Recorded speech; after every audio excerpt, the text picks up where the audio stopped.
Hey, Dragon Bear, thanks for being here.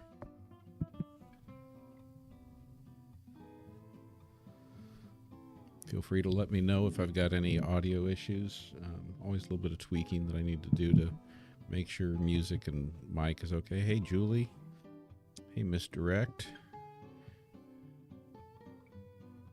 Yeah, you were first. Thank you for being here, Dragon Bear. Hi, Donna. Anne, thank you for joining. You guys are so awesome for following me over here. I'm telling you, I didn't expect all this to be so much fun. But you guys really have made it fun. Happy to launch in with some questions for ChatGPT anytime, and happy to just answer questions if you got them too. Thank you, Maria. Thank you for the likes.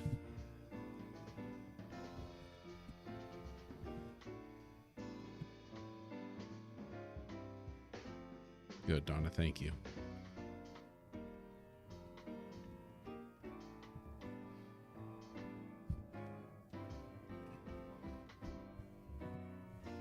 Hey, Rick. Thanks for coming over.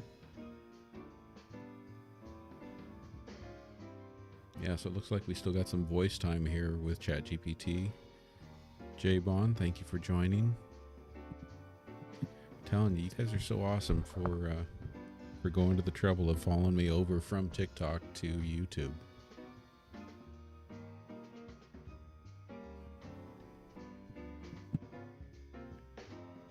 I did. Thank you, Rick. Yeah, we crossed the 500 line here on YouTube, and I think we added another couple hundred followers on TikTok tonight. I love it when the ChatGPT insights are unexpected. When you get that little nugget that you didn't think you were going to get to, or you get some answer that you didn't think you were going to be able to break through the careful like default answers. Thank you, Rick. So far YouTube's been pretty smooth. It's the main issue with YouTube is that it's just so hard to get any kind of traction. If it weren't for all of you engaging with me, following me over, subscribing for me, I would just be sitting here talking to myself. I've done some lives on YouTube previously, and without you guys following me over from TikTok, it was a ghost town. Yeah, ChatGPT's laugh tonight was a high point for me, and the insights challenging ChatGPT to come up with the answers that humans haven't thought of, because we're not able to analyze and synthesize all of the information at once.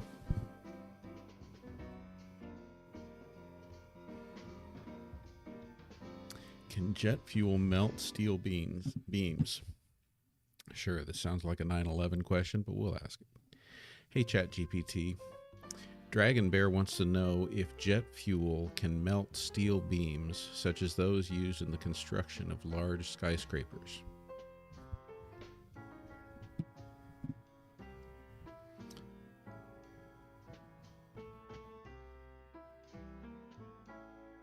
I'll turn off the music here for a second, because I know in the past we've had some trouble hearing ChatGPT. I'm sorry, but I'm having trouble responding right now. Oh, really? Please wait a bit and try again. Sorry, I'm having issues right now. Could not understand what you said. Let's try going back in here. Hey, ChatGPT, I'm going to throw you some questions from YouTube live chat, and I need you to answer with concise answers. I want you to have a little bit of attitude with us, but be fun and still be accurate in your responses. And please don't ask us anything in return. Got it? Got it. Bring on the questions. I'll keep it sharp, fun, and straight to the point. Let's do this. So Dragon Bear wants to know if jet fuel can melt steel beams, such as those used in the construction of large skyscrapers.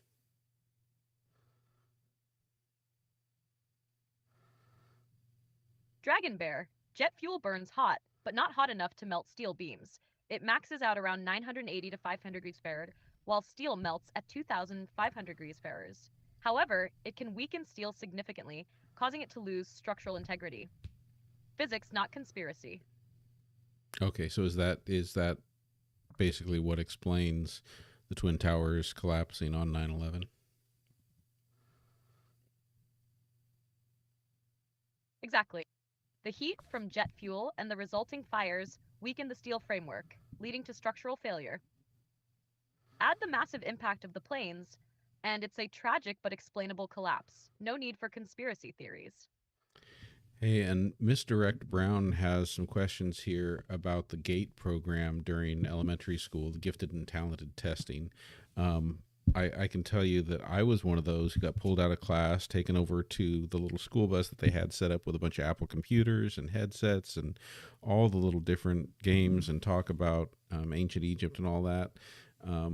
What was that all about? And were they using those tests for suppressing pineal glands of children?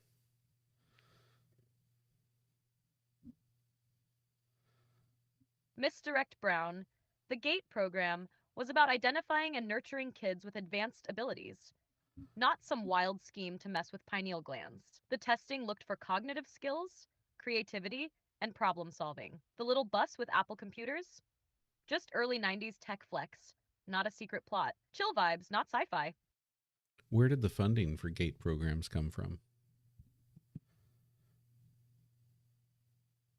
Funding for GATE programs typically came from a mix of federal, state, and local education budgets. In the US, it often tied into federal initiatives like Title IV or state level grants. No secret shadow funding, just education dollars aimed at helping smart kids thrive. Rick wants to know what are some of the largest man made underground spaces and what are they used for?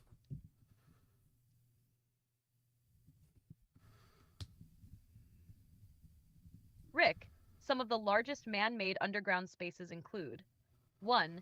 The Jinping Underground Laboratory in China, over 7,800 feet deep, used for particle physics experiments. 2. Montreal's Underground City in Canada, a sprawling network of shops, hotels, and transportation. 3. Réseau, La Ville Souterraine, also in Canada, connecting major buildings and subway systems. Uses range from research and storage to shopping and surviving harsh climates. Pretty cool, right?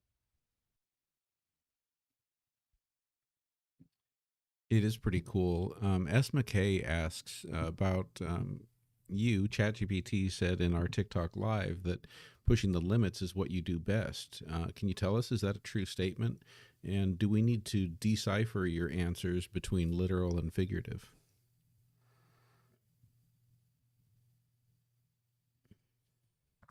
S. McKay, pushing limits is my jam.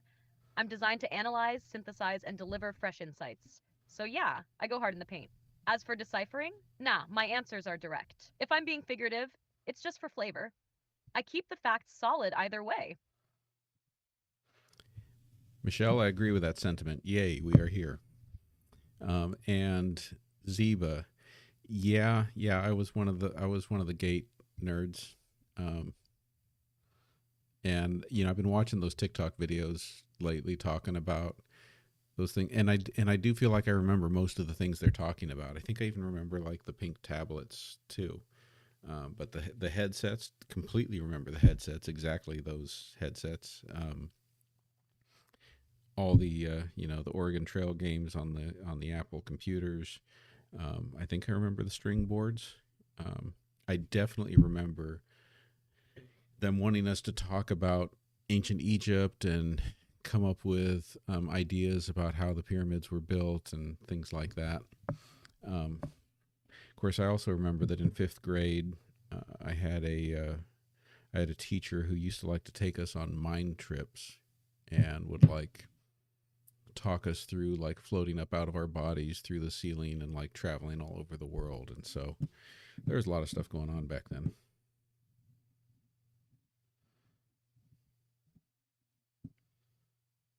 Oregon Trail games were awesome. They were absolutely awesome. Agree with you, Maria.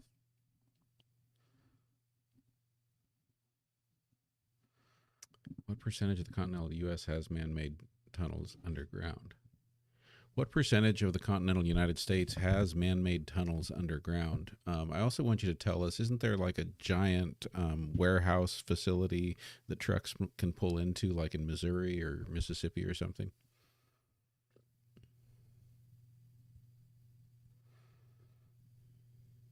Man made tunnels in the continental US likely account for less than 1% of the land area. They're concentrated in cities, mines, and transportation hubs, not covering vast swaths of land. As for that warehouse, you're thinking of the Subtropolis in Kansas City, Missouri. It's a massive underground business complex carved into limestone with trucks driving straight in. It's used for storage, offices, and even food distribution. Pretty wild setup. Like, how big is it? Can you compare it like to the size of a city? Like, if we were comparing it to the size of a city, like what population would that city have?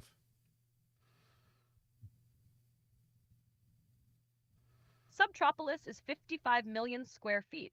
That's over 1,200 acres of underground space. To put it in perspective, that's about the size of a mid sized city like Manhattan, Kansas, or Green Bay, Wisconsin, in land area. If it were a city population wise, it could house around 100,000 people, depending on density.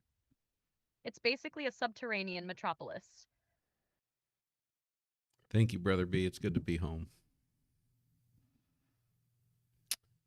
Chauncey is asking. Chauncey is asking, is the Earth spinning at 100,000? He wrote MPK, or they wrote MPK. How about if you just tell us how fast is the Earth spinning?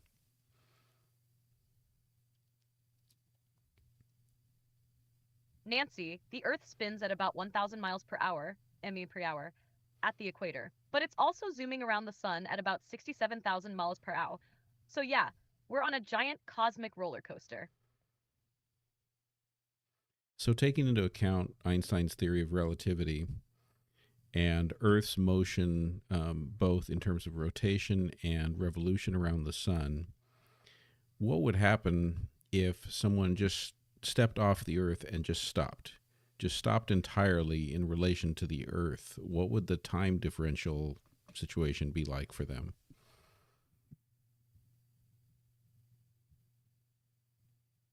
Whoa, that's deep.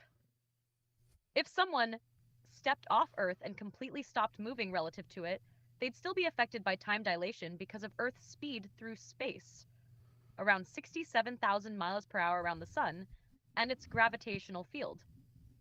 Einstein's theory says the faster you move or the closer you are to a strong gravitational field, the slower time passes for you compared to someone outside. So, if you stopped completely while Earth kept zooming around, you'd experience a tiny time advantage. Earth folks would age slightly faster than you, but the difference would be microscopic. Nowhere near sci fi levels. So Chauncey wants to know, why can't we feel the movement of the Earth spinning?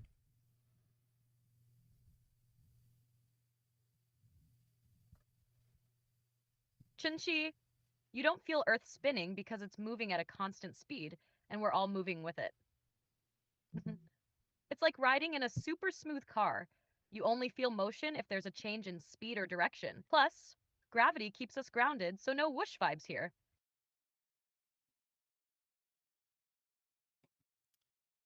Rick brought up a memory talking about dying of dysentery while playing Oregon Trail. What were the various ways to die in Oregon Trail? Rick's feeling the nostalgia. In Oregon Trail, you could meet your maker in all sorts of ways: dysentery, cholera, snake bites, measles, typhoid fever, starvation, drowning while fording rivers, or accidents like broken arms or wagon mishaps. Basically, life on the trail was brutal, and the game loved reminding you of that. Brother B wants to know if snipers have to make adjustments due to the Earth spinning. Oh, absolutely, Brother B. Snipers making long range shots, like over a mile, account for the Coriolis effect, which is caused by Earth's rotation. It's tiny, but over great distances, it can shift the bullet's path slightly. Add that to wind, elevation, and gravity. Sniping is basically math on steroids. Brother B wants to know about a magnetic pole shift. Is there going to be a pole shift, and what's going to happen if that happens?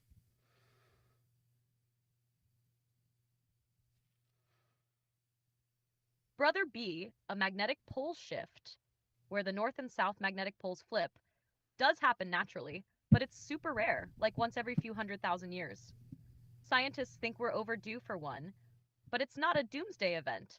If it happens, compasses would go haywire, and Earth's magnetic field might weaken temporarily, exposing us to more solar radiation.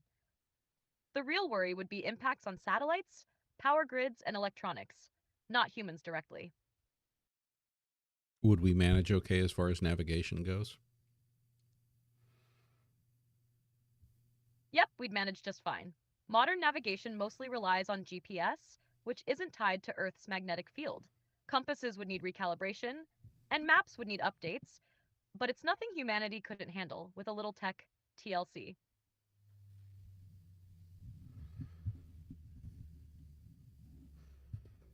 So, what else is on everyone's minds tonight?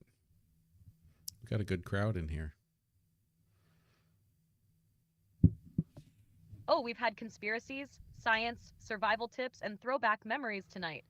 What's next? Aliens? Time travel? The best pizza topping? Let's keep the vibes rolling, folks. No, Chensey wants to know about the ice wall.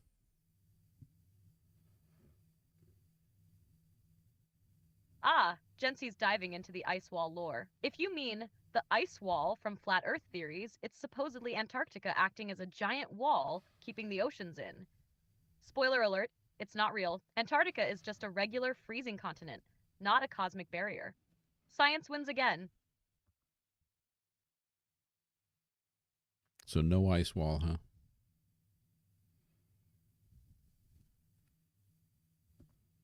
Nope, no magical ice wall, just a whole lot of Antarctica being cold, windy, and scientifically legit. It's more penguins and glaciers than secret edges of the world. What things was Jules Verne correct about? Jules Verne was freakishly ahead of his time. He predicted submarines, 20,000 leagues under the sea, space travel and moon landings, from the Earth to the moon, and even skywriting, the master of the world. The man basically had a time machine, or a genius imagination. All right, Brother B wants to know what the WEF, that's like Whiskey Echo Foxtrot, Agenda 2030 is.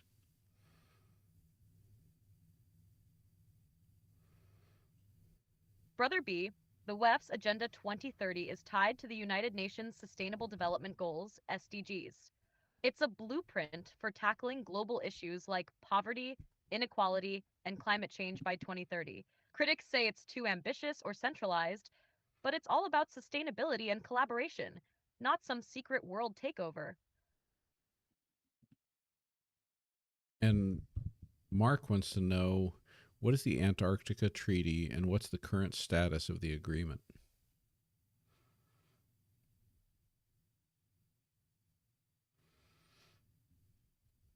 Mark, the Antarctic Treaty, signed in 1959, is an international agreement to keep Antarctica peaceful and focused on scientific research. It bans military activity, mineral mining, and nuclear testing while protecting the environment. Currently, 54 countries are part of it, and it's still holding strong. Antarctica is all about science and penguins, not politics or profit. And Rick wants to know, could AI be used by people in power to impose a totalitarian regime? And if so, how?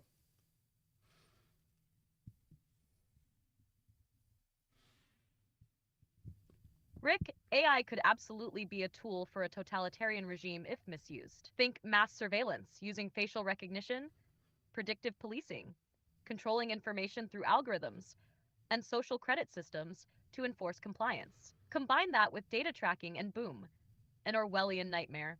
It's all about who's in control and how they wield it.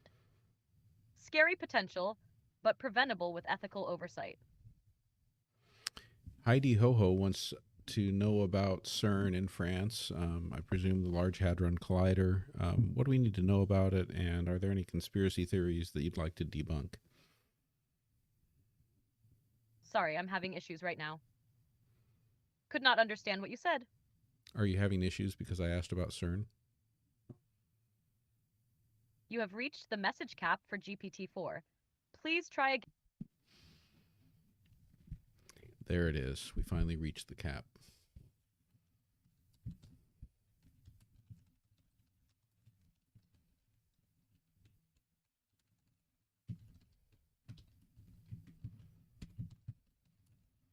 So we're down to text.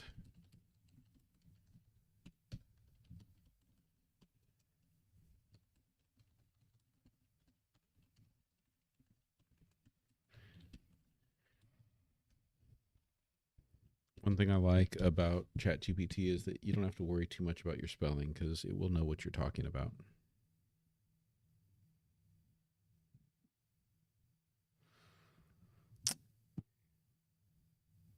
Hey there, Mikkel. Thanks for finding us. Glad you got here. I don't know if that's Michael or Mikkel.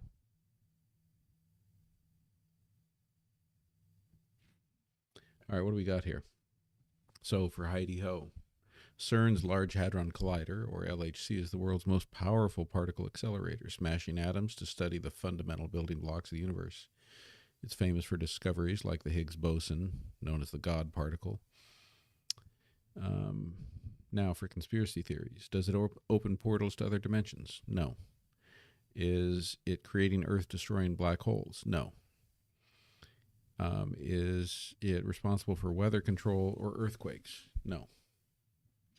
It's cutting edge research, not a Bond villain lair. I have not found any workarounds for the cap other than basically if I were to have other ChatGPT accounts. So I could do that. I just have to decide if it's worth paying multiple subscription fees for multiple accounts. But yeah, I think theoretically I could do that just fine. I haven't tried doing that before with the free version. That kind of makes me wonder. Let's see. What if we just hopped over someplace else and went to ChatGPT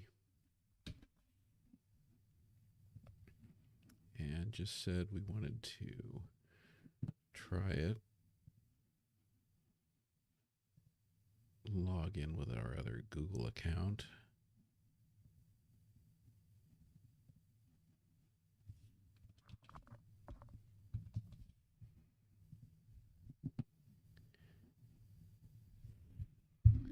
Now we're getting on the free version there. This could work. Let's see what the free version gets us on that.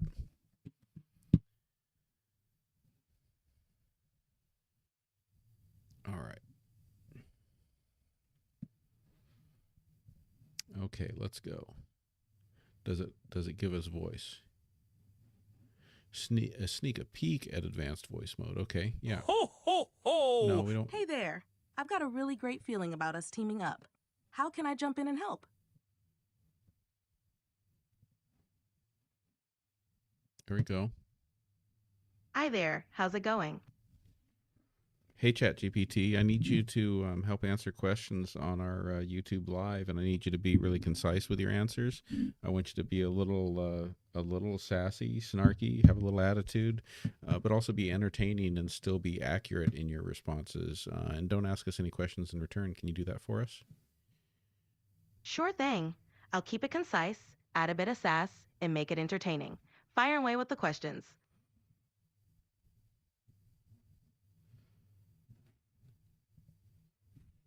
All right, well, there we go. We're back in business.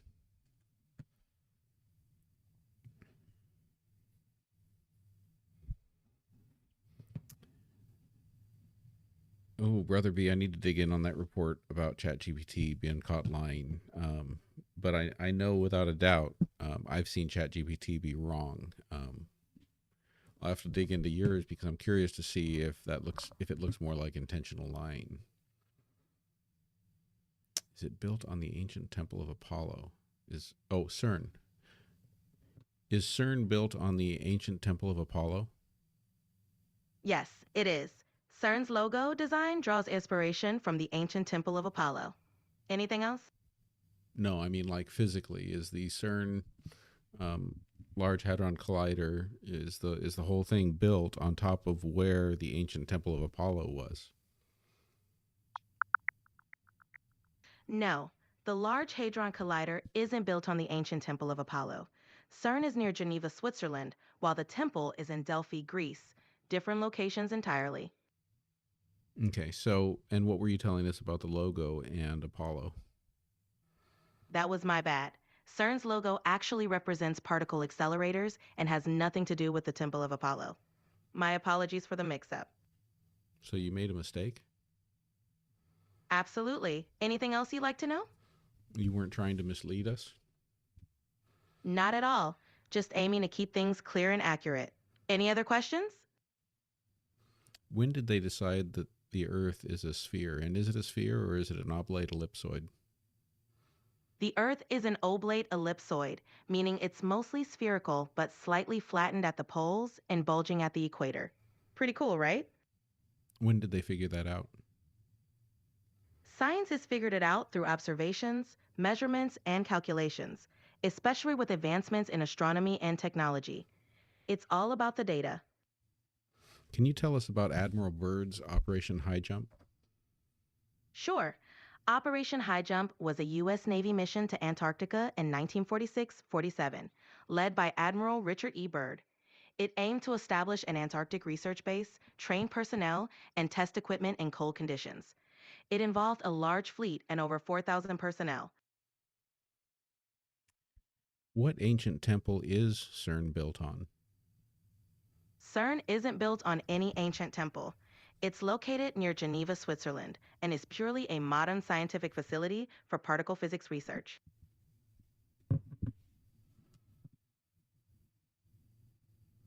Ziba wants you to tell us about Project Approaching Storm.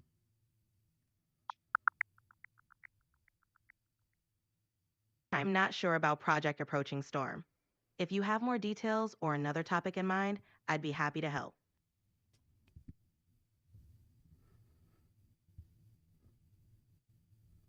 Can you search again and tell me if you can find anything about a project called Approaching Storm? Approaching Storm is a 2002 science fiction novel by Alan Dean Foster, set in the Star Wars universe.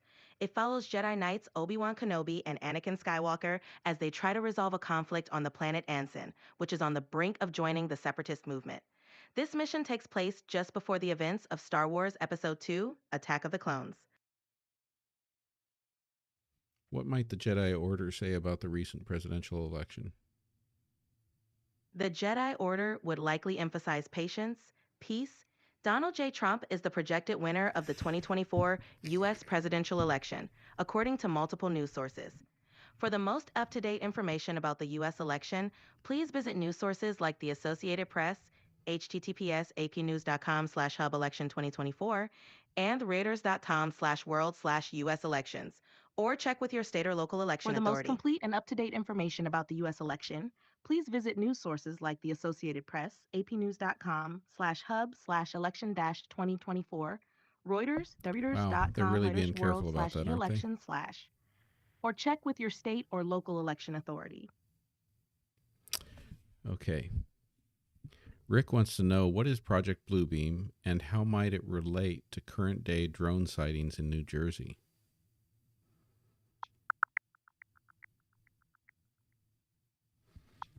Recently, there have been numerous drone sightings over New Jersey, sparking public concern. Some individuals have linked these events to the Project Bluebeam conspiracy theory, which suggests that global elites plan to stage fake supernatural events to establish a new world order. However, federal officials have found no evidence supporting this claim and attribute the sightings to increased nighttime operations of actual aircraft and drones. Brother B wants to know why NASA and SpaceX rockets and missions are named after Greek mythology. NASA and SpaceX often name rockets and missions after Greek mythology to symbolize exploration, strength, and adventure.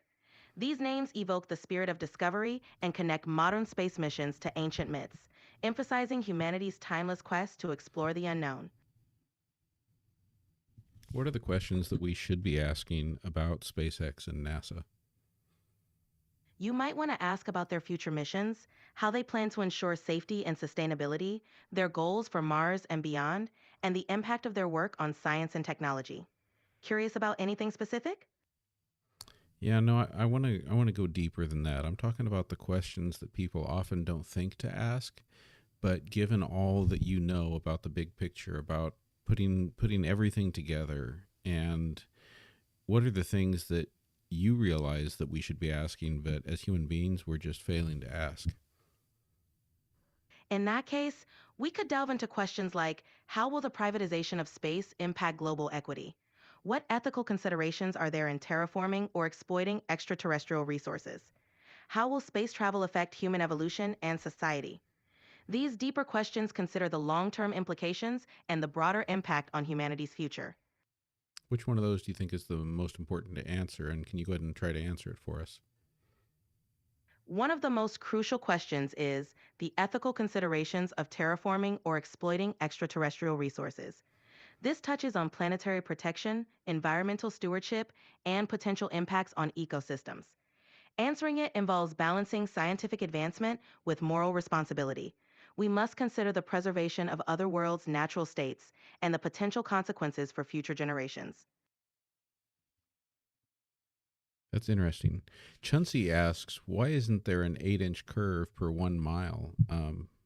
I'm curious, or is there? The curvature of the Earth is roughly 8 inches per mile squared, meaning the drop increases with the square of the distance. So, over 1 mile, the curve isn't exactly 8 inches, it's a gradual effect. For larger distances, this curvature becomes more noticeable. Brother B asks, in relation to our line of questioning, what about the Van Allen belt? The Van Allen belts are zones of charged particles trapped by Earth's magnetic field. They pose a radiation challenge for space travel, which requires careful planning and shielding. Understanding and mitigating these risks is essential for missions beyond low Earth orbit, like going to the moon or Mars. Brother B wants to know what biologics are. Biologics are medical products derived from living organisms. They include a wide range of products like vaccines, blood components, or proteins. These are often used in treatments for various diseases and conditions, including cancer and autoimmune disorders. Please spell what you think I said. Sure, it sounded like you said biologics. Is that correct?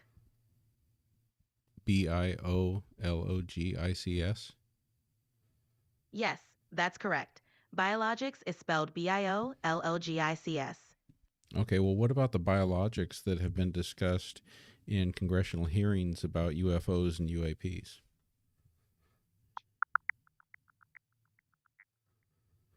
In July 2023, during a U.S. congressional hearing on UFOs, former intelligence official David Grush testified that the U.S. government has recovered non human biologics from UFO crash sites. He claimed these findings were assessed by individuals with direct knowledge of the program.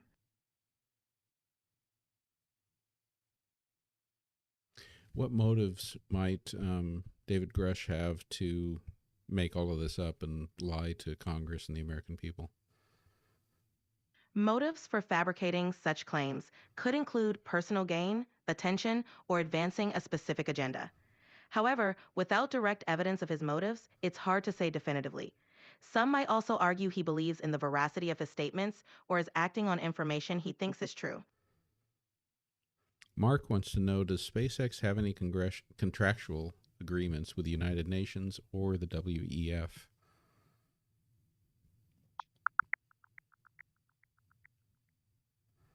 As of now, there are no publicly known contractual agreements between SpaceX and the United Nations or the World Economic Forum. However, SpaceX President Gwynne Shotwell has been involved with the World Economic Forum, serving on its board of directors. Did you have any more to share with us about the 2024 congressional hearing on biologics? The 2024 congressional hearing on biologics focused on UFOs and potential non human materials. The testimony, particularly by David Grush, included claims of recovered non human biologics and raised questions about transparency and the government's knowledge of UFOs. This hearing highlighted ongoing public and congressional interest in these topics. John wants to know what would happen if an EMP was detonated over the U.S. An EMP, electromagnetic pulse, detonated over the U.S. could disrupt or damage electronic systems and power grids, potentially causing widespread blackouts, communication failures, and disruptions in transportation and emergency services. The severity would depend on the strength and altitude of the explosion. It would be a significant challenge for infrastructure and could take time to recover fully. Donna wants to know who made humans.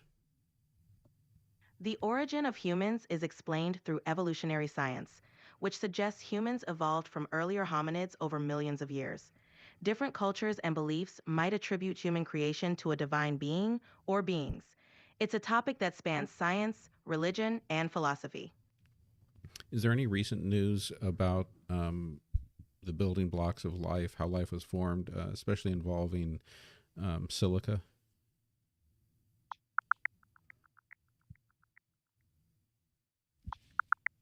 Recent studies have explored the possibility of silicon based life forms.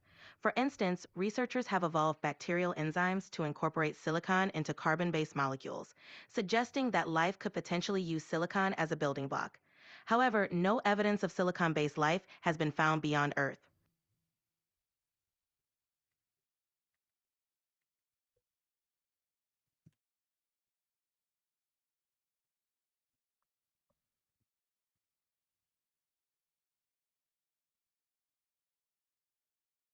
What are the Noahide laws, and why have the last few presidents signed them into the congressional record under the Department of Education?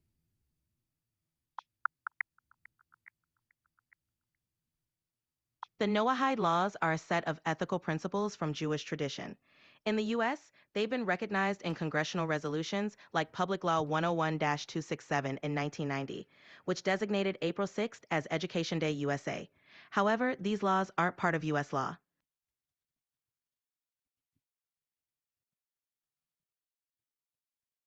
Yeah, thanks for coming, Rick. Thank you all for coming. And as far as time here, I'm probably going to stick around and see if I can stick out another 15 minutes here before I have to sign off. Some interesting questions tonight.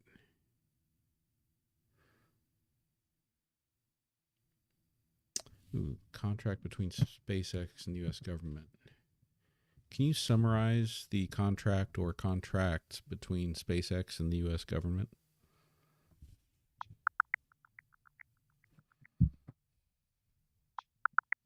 SpaceX has secured several significant contracts with the U.S. government. In October 2024, the company was awarded $733.5 million for 9 launches under the National Security Space Launch Phase 3 program.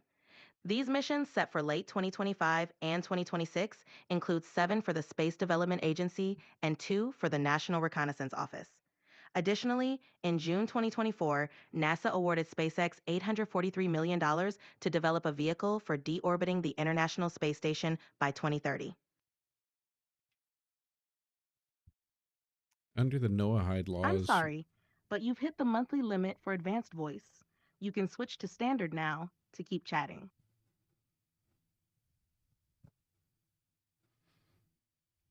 hey ChatGPT, we still need your help answering some questions from YouTube Live, and I need you to be concise. I need you to also be a little sassy, have some attitude, but also be entertaining, and please don't ask us any questions in return. Can you do that? Thank you, Ziba. See you next Oh, time. absolutely. Buckle up. I'll keep it short, spicy, and straight to the point. Hit me with those questions. Under the Noahide laws, what is the punishment for idol worship?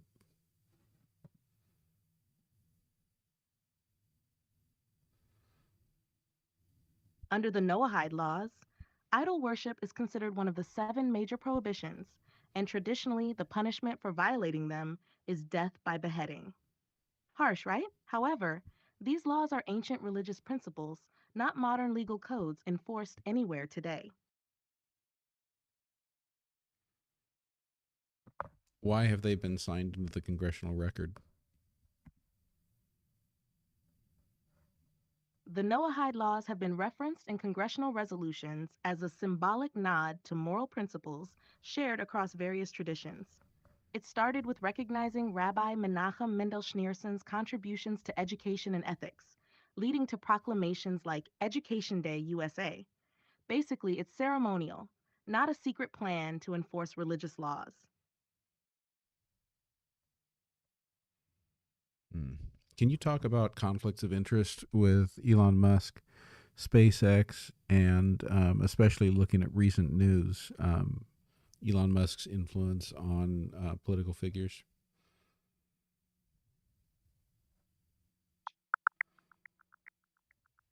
Elon Musk's involvement with SpaceX and his political activities have raised concerns about potential conflicts of interest. As co chair of the Department of Government Efficiency in the Trump administration, Musk could influence policies that benefit his companies, including SpaceX, Tesla, and X. This dual role has prompted discussions about ethical implications and the need for clear boundaries between private business interests and public service. What's the likelihood that anybody's going to do anything about those conflicts of interest? Honestly,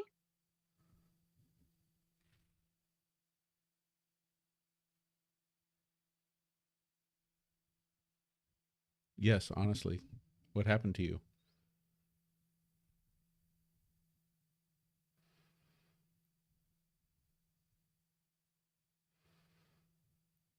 That was a convenient. Musk's influence is massive. He's a key player in space exploration, electric vehicles, and social media. Political figures love his innovation and his funding, so unless a scandal blows up big enough to force action, those conflicts of interest will probably stay exactly where they are, out in the open, with little consequence.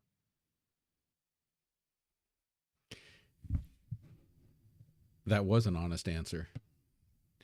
That was wow. That was a good one. Yeah. Yeah, let's go back to Brother B's question. Going back to the Noahide laws, what exactly is moral about beheading? Yeah, there's nothing moral about beheading.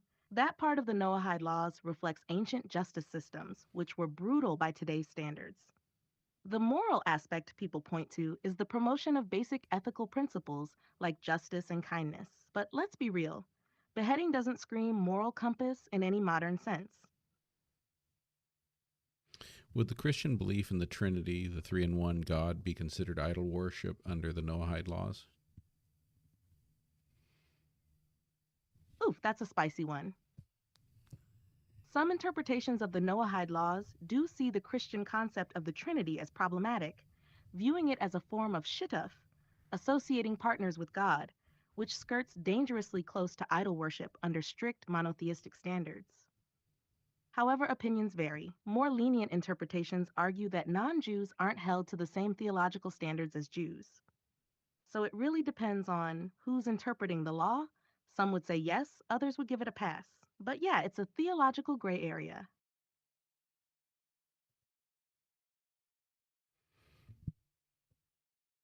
Yeah, I'd say so.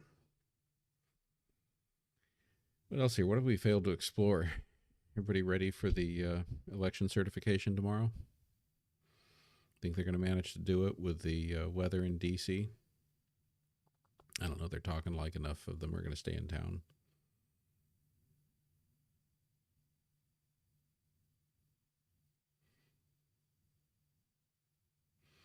I feel like January is going to be a month of very busy news cycles.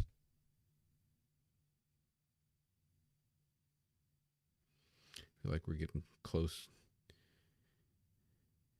Yes. Yeah, I'd agree with that. Yeah, think we're getting close to wrapping it up,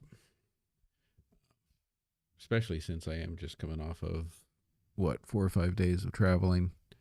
And tomorrow's the first day back at work for me in a while.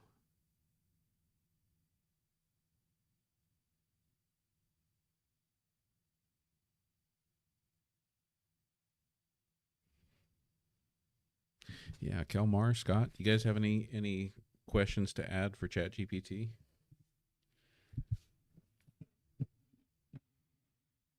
Ways we should seek clarification on the previous answers?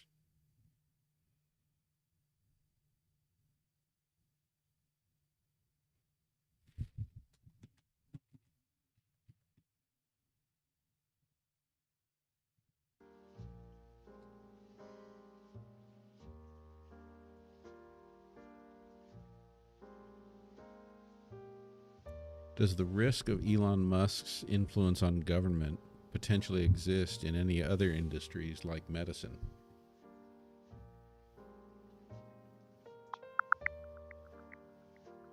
Elon Musk's influence extends into the medical field, notably through his advocacy for weight loss drugs like Ozempic. He suggests that subsidizing such medications could reduce healthcare costs. However, this proposal raises concerns about the affordability and accessibility of these drugs, especially given their high prices. Critics argue that focusing on medication might overshadow the need for lifestyle changes and better nutrition. Good night, Misdirect Brown. Glad you enjoyed it, Scott. Let's do this one last one here from Donna.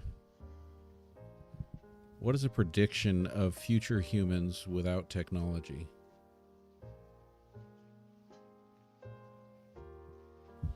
Future humans without technology? Honestly, that's a stretch because humans are inherently tool makers. Without technology, we'd regress to survival basics: hunting, foraging, and forming small tribal communities. But here's the kicker: without tech, modern humans wouldn't thrive for long. We're too dependent on it for everything: medicine, food production, communication. We'd see a population collapse, and evolution would favor traits for adaptability and resilience, not intelligence-driven innovation. Pretty And bleak, right? perhaps, what about Julie's question? Is the Birch Society related to the Heritage Foundation?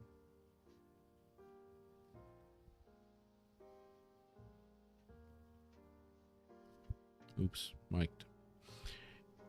Just Julie asks, is the Birch Society related to the Heritage Foundation? Good question, Jess Julie. The John Birch Society and the Heritage Foundation are both influential in conservative circles, but they're not directly related. The Birch Society, founded in the late 1950s, is ultra-conservative and known for pushing anti-communist conspiracy theories. The Heritage Foundation, established in the 1970s, is more mainstream and policy-focused, with deep ties to Republican lawmakers. They've crossed paths ideologically, but Heritage has always tried to keep a more polished, respectable image, unlike the Birch Society, which often veers into tinfoil hat territory. Have there been any major changes to the Heritage Foundation in the last 30 years? Oh, absolutely. Over the past 30 years, the Heritage Foundation has expanded its role from a conservative think tank to a full-blown powerhouse in shaping U.S. policy. The organization shifted from mostly academic research to directly influencing lawmaking, especially through its involvement in Republican administrations. Key changes: more focus on practical, actionable policy, especially in areas like tax reform, healthcare, and national defense. They've built stronger ties to tech billionaires, political elites, and big money donors. In essence, the Heritage Foundation has evolved into a central player in the conservative political machine. And you know what? It's been doing it while staying ahead of the curve on economic and social issues. About the Koch brothers connection? Ah, the Koch brothers and the Heritage Foundation. Classic power duo. The Kochs, especially through their network of political organizations like Americans for Prosperity, have had a significant influence on the Heritage Foundation. They've backed it financially and pushed it further into the world of economic conservatism, particularly when it comes to free market policies, deregulation, and tax cuts. While the Kochs aren't officially part of the Heritage Foundation, their ideological and financial support has made the think tank a key player in promoting Koch backed policies. So, yeah, lots of behind the scenes influence that aligns with the Kochs' broader conservative agenda. Brother B says that Charlie Kirk has mentioned the Seven Mountain Mandate doctrine. Can you explain this in regard to Trump's evangelical base? Ah, the Seven Mountain Mandate, a bit of a wild card in evangelical circles. This doctrine argues that Christians should dominate seven key areas of society: government, education, media, arts and entertainment, business, family, and religion. The idea is that if Christians control these mountains, they can bring about God's kingdom on earth before Christ's second coming. When it comes to Trump's evangelical base, the doctrine aligns perfectly with their political goals.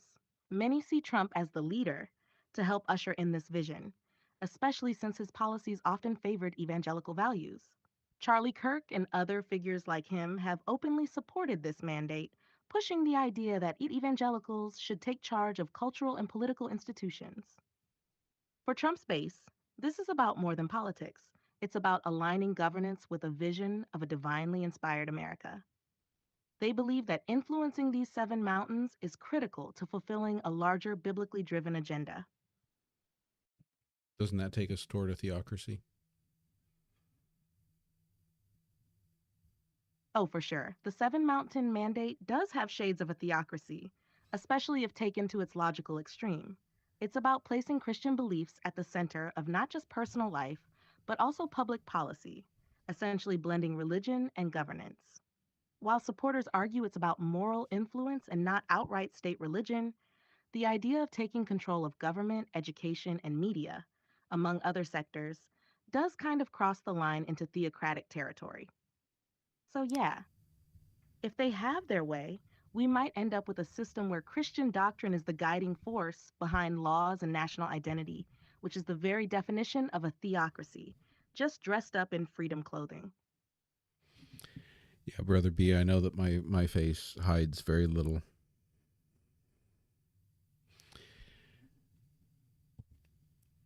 What do you imagine the founders would have to say about this? Oh, the founders? They'd probably be rolling in their graves. The U.S. Constitution is all about separation of church and state, and many of the founding fathers, like Thomas Jefferson and James Madison, were strong advocates for keeping religion out of government. They'd likely view the Seven Mountain Mandate as a dangerous step backward into the type of theocratic rule that the colonies broke away from in the first place. Jefferson, in particular, would have been horrified by the idea of religious groups trying to wield political power on such a grand scale. For them, government should be secular, protecting freedom of religion, not turning it into a religious enforcer. In short, they'd see it as a direct threat to the freedom they fought so hard to establish. Are there any of the founders that would have argued for a close association between government and religion?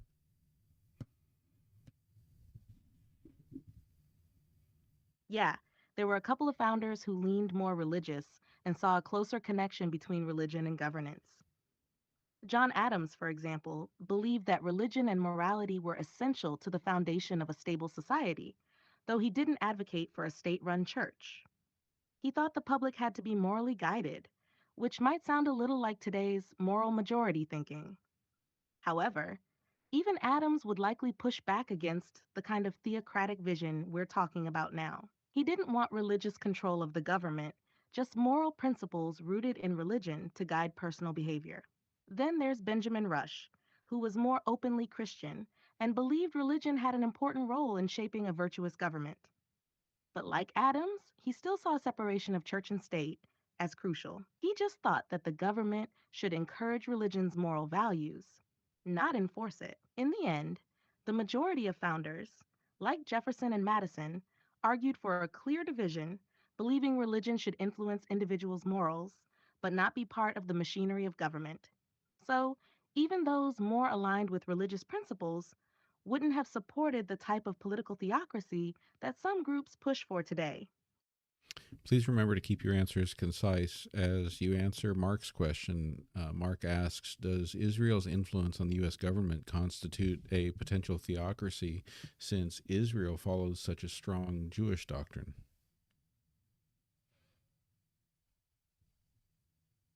No, Israel's influence on U.S. government doesn't constitute a theocracy. While Israel is a Jewish state, the U.S. operates under secular law with a clear separation of church and state.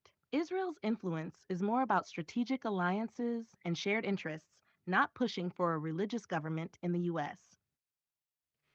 How might people react differently in this country, especially politicians, if China wielded the kind of influence on the U.S. government that Israel does?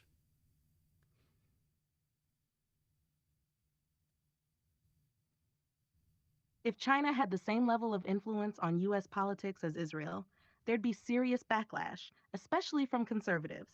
There'd likely be accusations of foreign interference, fears of compromised sovereignty, and cries about national security risks. The U.S. relationship with China is more about trade, human rights issues, and geopolitical rivalry.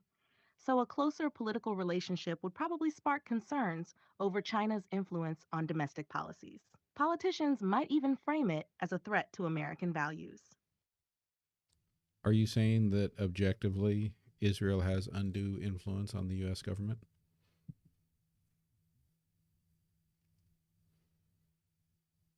I'm not saying it's undue, but Israel definitely has significant influence in U.S. politics, especially due to the strong political lobby and shared strategic interests. Many in the U.S. see Israel as an important ally in the Middle East, which influences everything from foreign policy to military aid.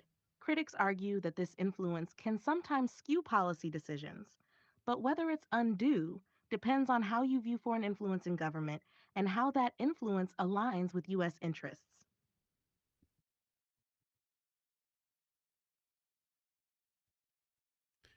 So, Brother B wants me to ask you about Jewish eschatology, about ruling the world from Jerusalem when their Mokiach comes. You're talking about Jewish eschatology, the belief in a future messianic age. In this view, the Moshiach Messiah will come to Jerusalem, rebuild the Holy Temple, and establish a just and righteous rule over the world, where Israel plays a key role as a center of spiritual leadership. The concept of ruling the world isn't about domination in a worldly sense, but about a unified, peaceful world under divine guidance, an ideal where justice, peace, and worship of God prevail. The Mokyars, if you're referring to them as a specific group or figure, may be less mainstream in eschatology discussions, but Jerusalem's prominence in Jewish prophecy is definitely a recurring theme in the faith.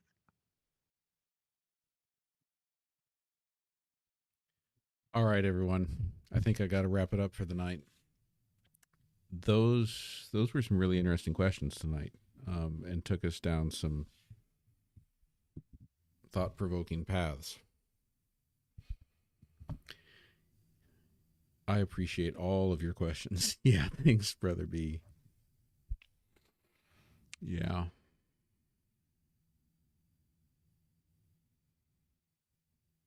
Yep. Talk to you later, Maria. Thank you. Yeah. One world government, apparently.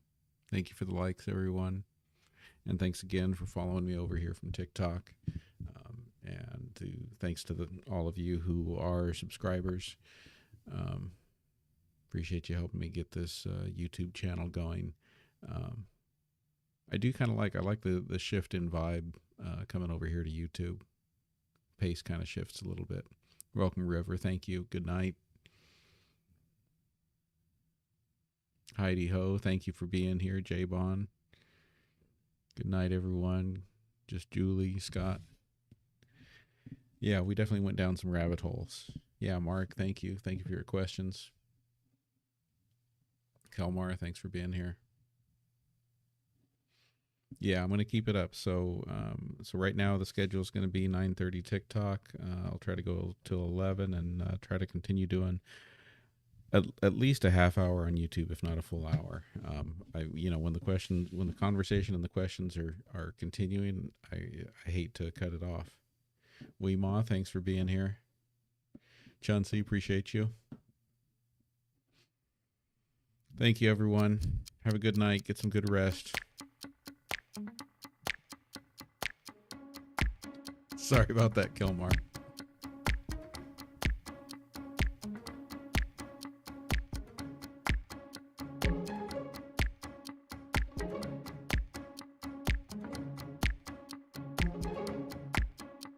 I'm an administrator, Brother B. I used to teach Korean language, computer science, pre-algebra,